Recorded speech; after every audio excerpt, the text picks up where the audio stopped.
The Blazing World by Margaret Cavendish.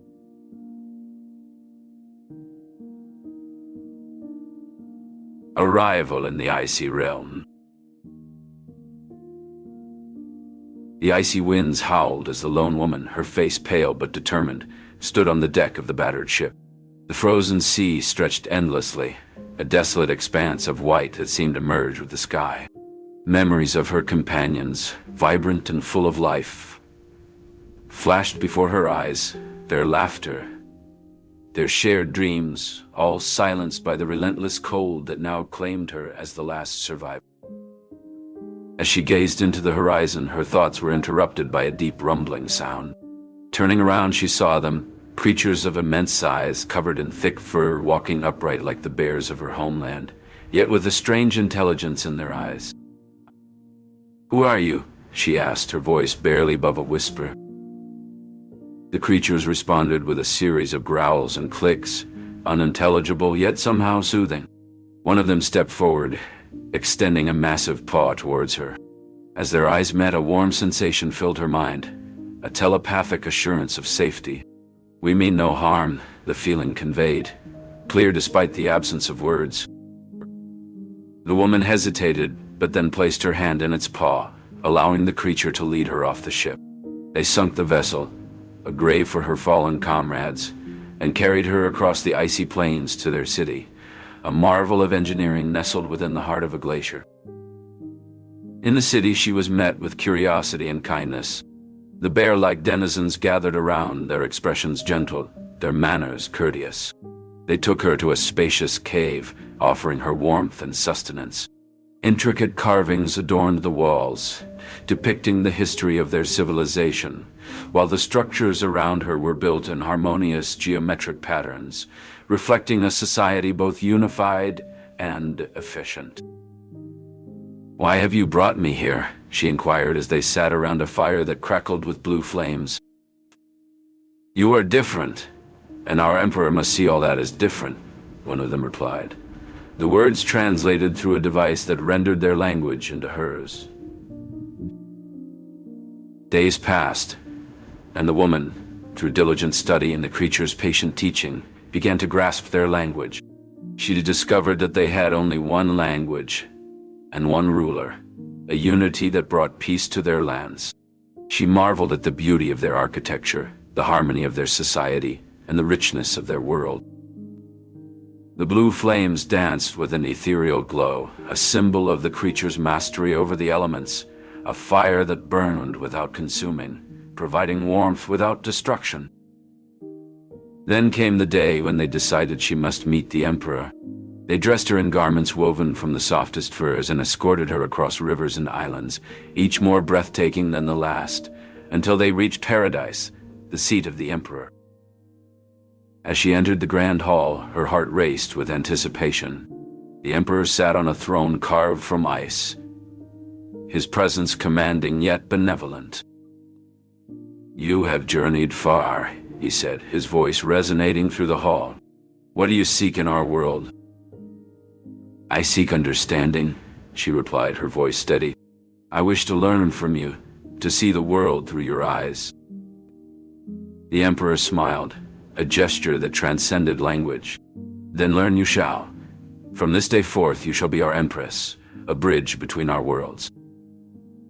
And so, in the icy realm, a new chapter began for the woman who would become the empress, a journey of discovery, leadership, and transformation that would shape the destiny of two worlds. The Council of Species. In the grand hall of the blazing world, the Empress sat upon her throne, a curious assembly of creatures before her. The birdmen were the first to present their findings. "Your Majesty," began the chief birdman, "the sun and moon dance in the sky, not as gods, but as celestial bodies guided by the air's whims." The bearmen, with a nod of their massive heads, added their own observations. "The patterns we've discerned through our telescopes suggest a complex dance of cosmic forces, offering us a glimpse into the vast machinery of the universe." A worm man then slithered forward. And what of the wind, your grace? Our discussions have led us to believe it holds many secrets yet to be unraveled.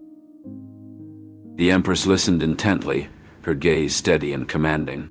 But tell me, my learned friends, do these instruments of yours reveal the world as it truly is, or do they deceive us with illusions? A murmur of uncertainty spread among the council. It was the youngest birdman who spoke up, his voice clear and strong.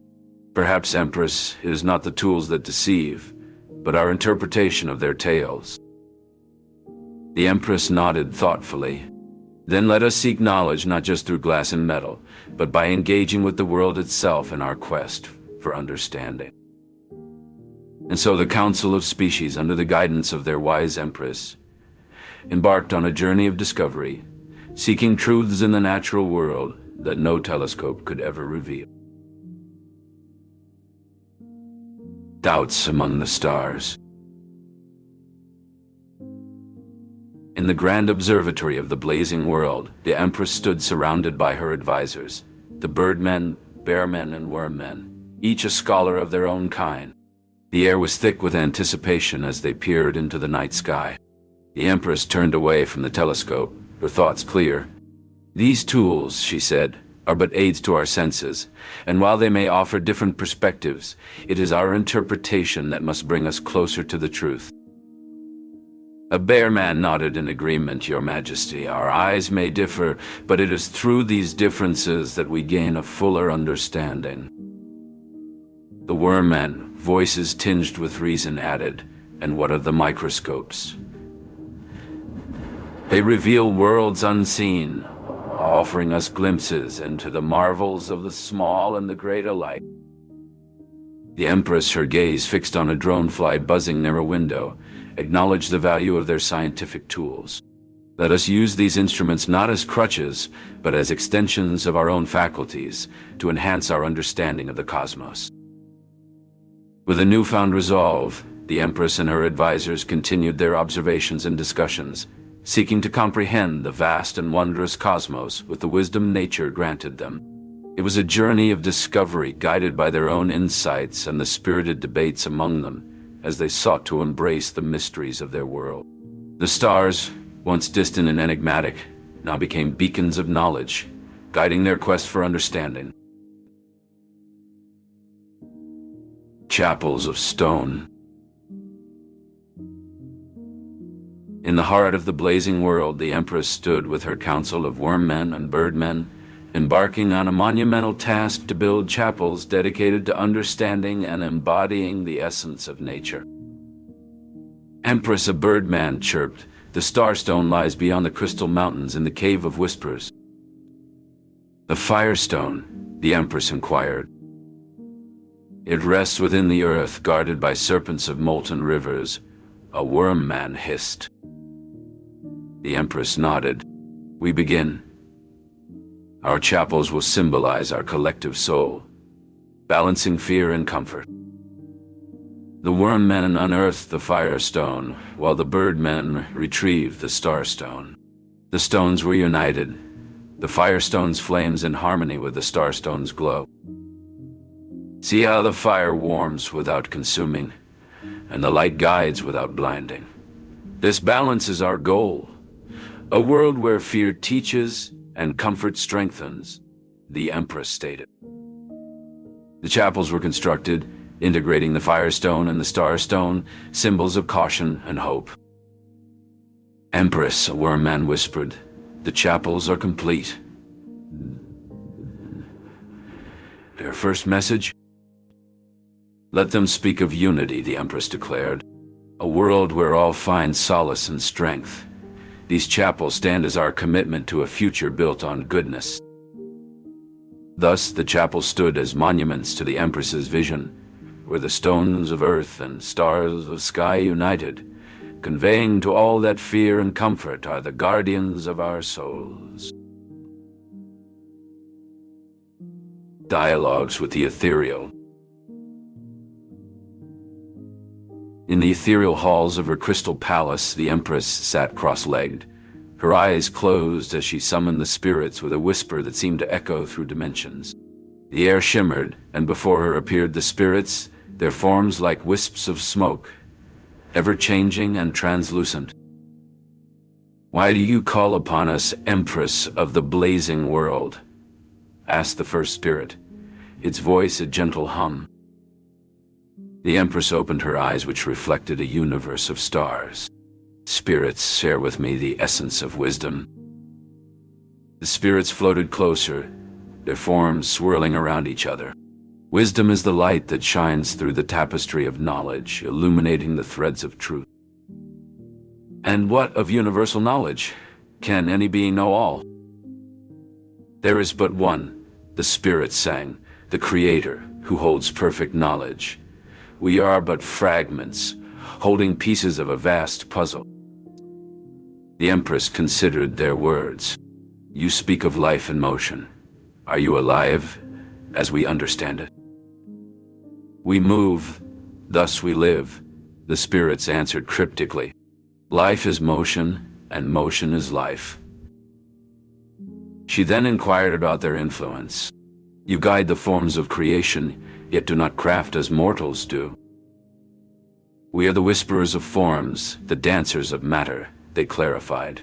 "Our touch shapes, but does not forge." As the conversation deepened, a new presence emerged. A shadowy figure stepped forth, its form more solid than the spirits, yet its edges blurred into the air.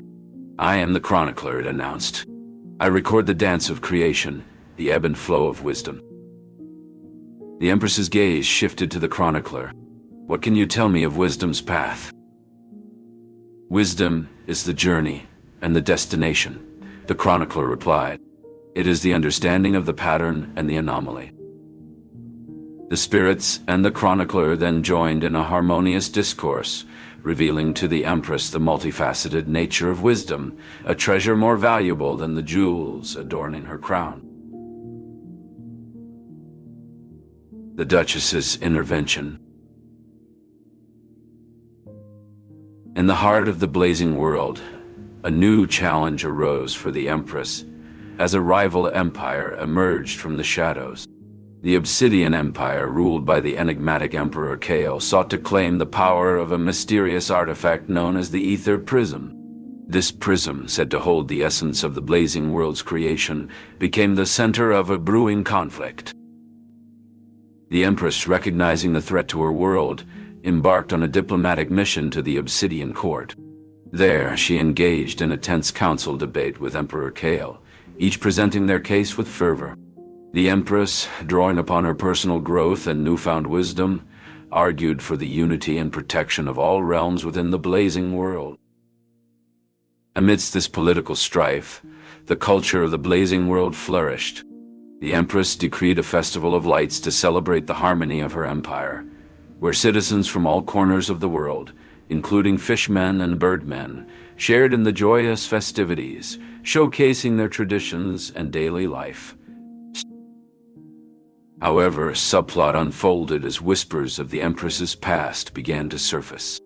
A figure from her original world, a former confidant thought lost, reappeared bearing news that could shake the very foundation of her reign.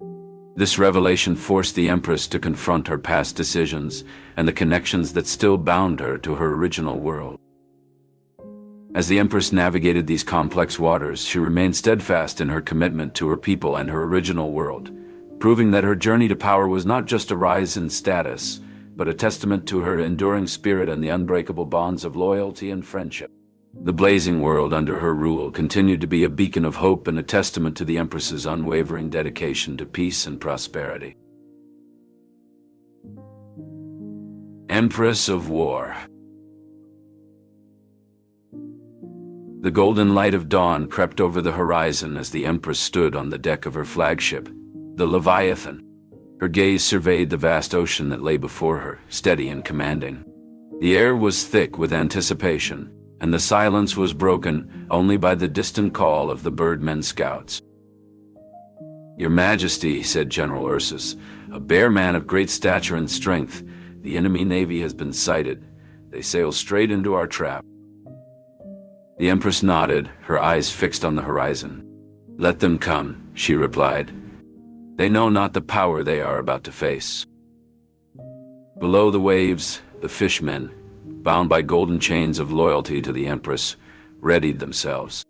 Trained for this moment, they were the silent force, the unseen threat beneath the surface, prepared to use their strength to pull the enemy down to the depths. As the enemy ships drew closer, the Empress raised her hand, a signal to her hidden army. "Now," she whispered.